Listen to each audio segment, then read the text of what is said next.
আসসালামু আলাইকুম। বিষয়টা হচ্ছে, আপনারা তো জানেন যে কয়েকদিন আগে আমি নোয়াখালীতে আসছিলাম।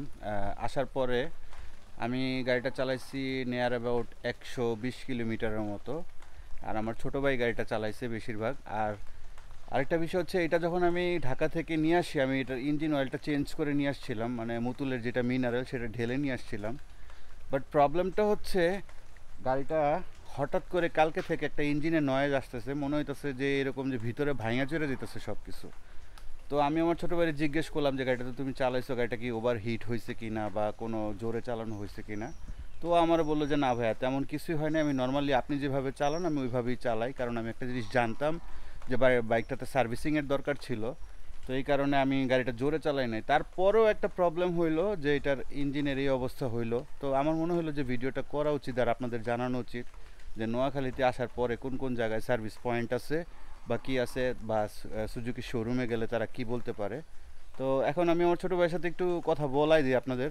ও হয়তো বা আপনাদের বুঝায় বলতে পারবে যে আসলে প্রবলেমটা কী হয়েছে বা কী কারণে ইঞ্জিনের সাউন্ড হইতেছে এরকম। আমি একটু পরে স্টার্ট দিয়ে আপনাদেরকে সাউন্ডটাও দেখাবো। আর আমি শিওরও না যে আমরা দুই ভাই মিলা কি শোরুমে যাইতে পারবো কি না, কারণ হচ্ছে ইঞ্জিনের যে শব্দ আসতেছে আমার মনে হইতেছে যে খুব খারাপ অবস্থা। মানে বাকিটা আল্লাহ ভালো জানে একমাত্র।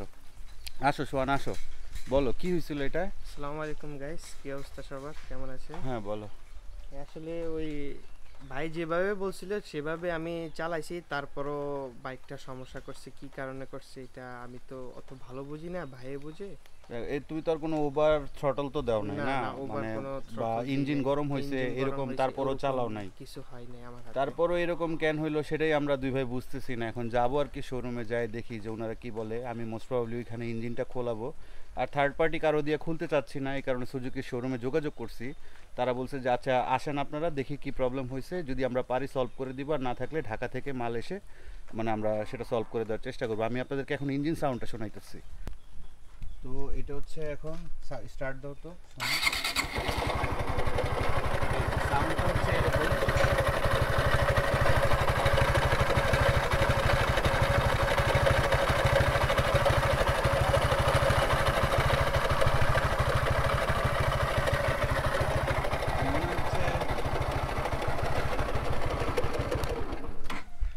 তো আমার কাছে কেন যেন মনে হইতেছে যে ইঞ্জিন ভাঙেও যাইতে পারে। এখন দেখি, বাকিটা রাস্তায় যাইতে যেতে কথা বলবো, আর ওইখানে কি কথা হয় সেটাও আপনাদের দেখানোর চেষ্টা করব।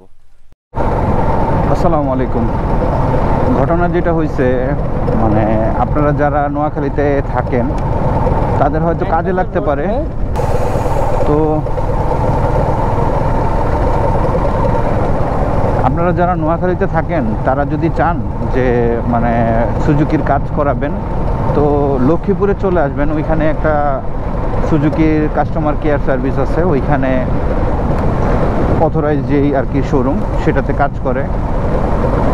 আর আমি এইখানে রামগঞ্জে গেছিলাম, যে সেটা বাইক দেখাইছি দু একজনকে।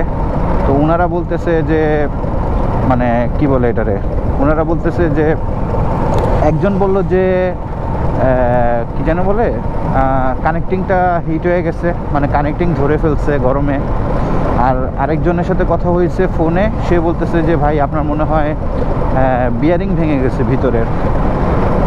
আসলে কি বলবো, মন অনেক খারাপ আসলে। মানে ভিডিও যে করব, মানে করার কোনো ইচ্ছাই করতেছে না, তারপরেও ভিডিওটা করতেছি আপনাদের জন্যে, কারণ এই ভিডিওটা দেখলে হয়তো বা আপনাদের অনেক কাজে লাগতে পারে।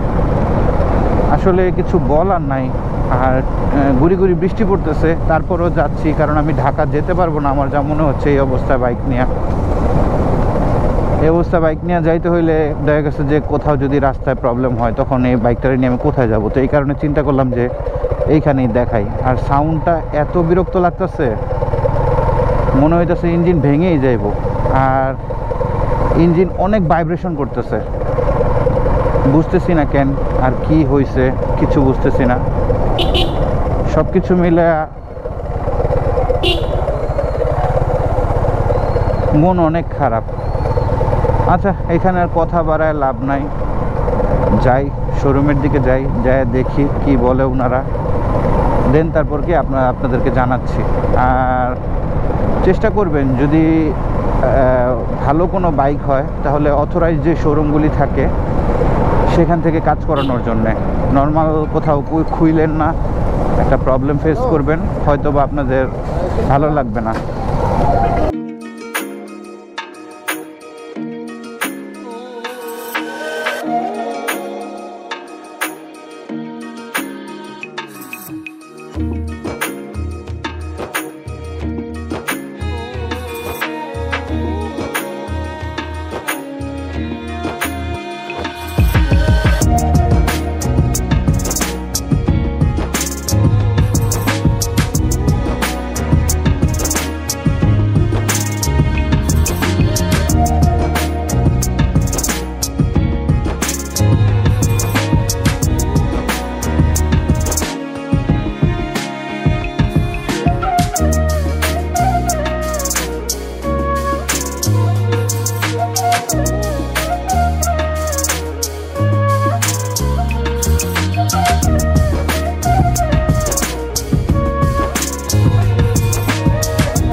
তো ফাইনালি গাড়িটারি দিয়ে আসা শেষ।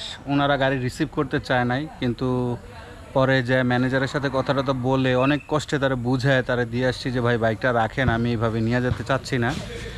এরপরে অনেক কথাবার্তা হইলো, তারা আমার থেকে 15 দিনের মতো টাইম চেয়েছে, 15-20 দিনের মতো। দেখি কি হয়, এখন কত টাকা খরচ যায় কি আসে বিষয়। ওনারা বলতেছে যে ফুল গাড়ির কাজ আছে আর শনিবার দিন ডিটেলস দিবে।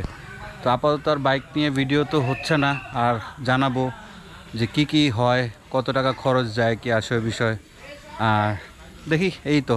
তোমার কি অবস্থা বলো, কিছু বলবা? ভাই কি বলবো ভাই, মনটা খারাপ ভাই, বাইক নেই। বাইক যে অবস্থা, কষ্টে বুকটা ফেটে যেতেছে। যাক, আল্লাহ ভরসা, দোয়া করবেন। আর প্রতিনিয়ত আমরা আপডেট দিব যে কি অবস্থা, বাইকের কতটুকু হইলো কি আসবে বিষয়। টিল দেন টেক কেয়ার, আল্লাহ হাফেজ, সবাই ভালো থাকবেন, আল্লাহ হাফেজ।